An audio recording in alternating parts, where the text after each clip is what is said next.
نحمده ونصلي على رسوله الكريم أما بعد أعوذ بالله من الشيطان الرجيم بسم الله الرحمن الرحيم إنما يخشى الله من عباده العلماء صدق الله العظيم عزت معاذ ملتزمین و اساتذہ کرام السلام علیکم ورحمۃ اللہ وبرکاتہ۔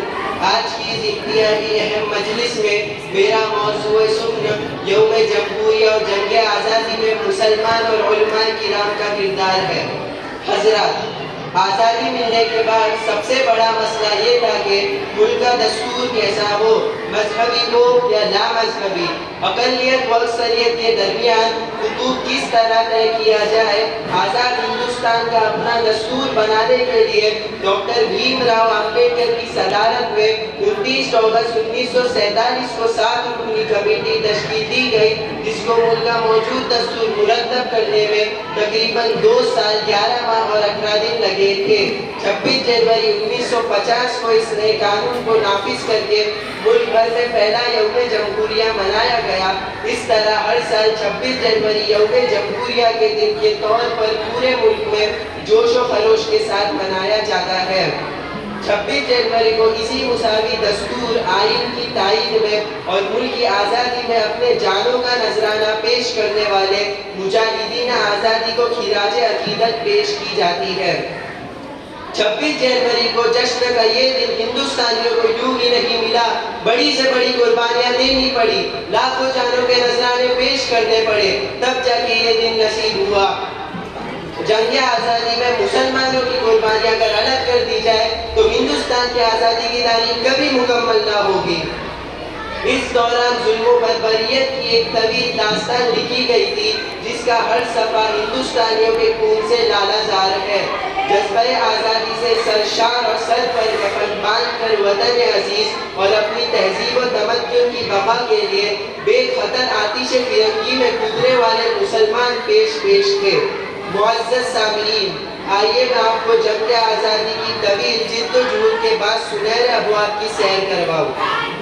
انگریز ایسٹ انڈیا کمپنی کے ساتھ تجارت کے غرض سے ہندوستان آئے۔ رفتہ رفتہ اس کمپنی نے تجارت کی آڑ میں فوجی طاقتوں میں اضافہ کرنا شروع کر دیا، یعنی مال کی جگہ ہتھیار اور ملازم کی آڑ میں فوجیوں کو انگلستان سے بلانا شروع کر دیا تھا۔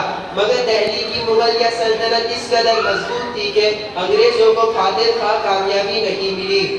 حضرت اورنگزیب عالمگیر رحمۃ اللہ علیہ کی وفات کے بعد مغلیہ سلطنت کمزور ہونے لگی اور انگریزوں کا عروج کا دور شروع ہو گیا۔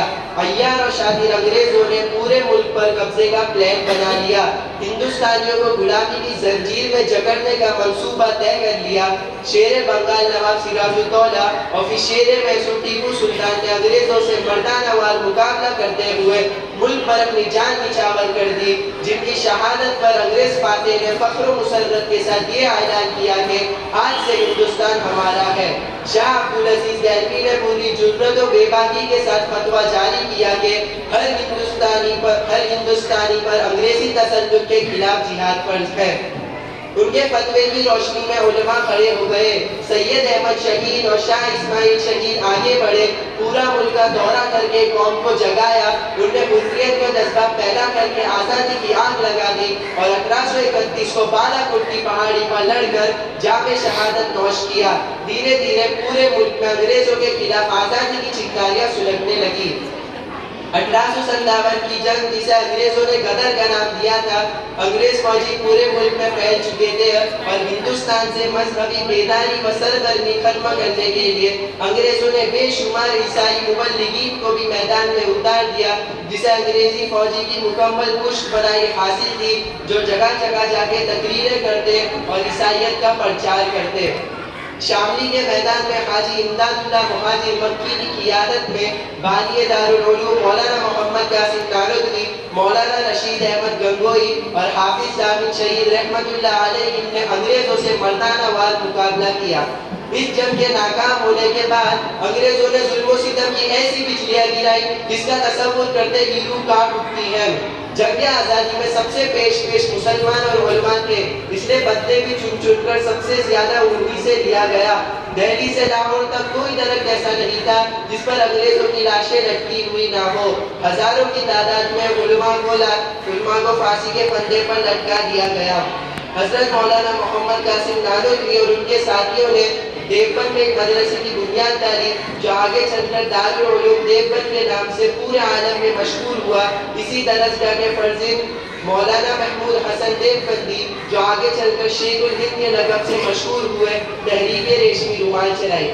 حضرت مولانا ابوالکلام آزاد نے کل کتنا سال ملال اخبار کے ذریعے آزادی کا سور پھونکا تھا۔ اس طرح کئی تحریکیں وجود میں آئی، مسلمانوں اور خصوصاً علماء نے بڑی سے بڑی جد و جہد اور قربانیاں دی۔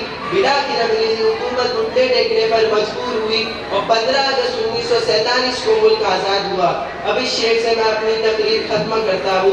سارے جہاں سے اچھا ہندوستاں ہمارا، ہم بلبلیں ہیں اس کی، یہ گلستاں ہمارا۔ السلام علیکم۔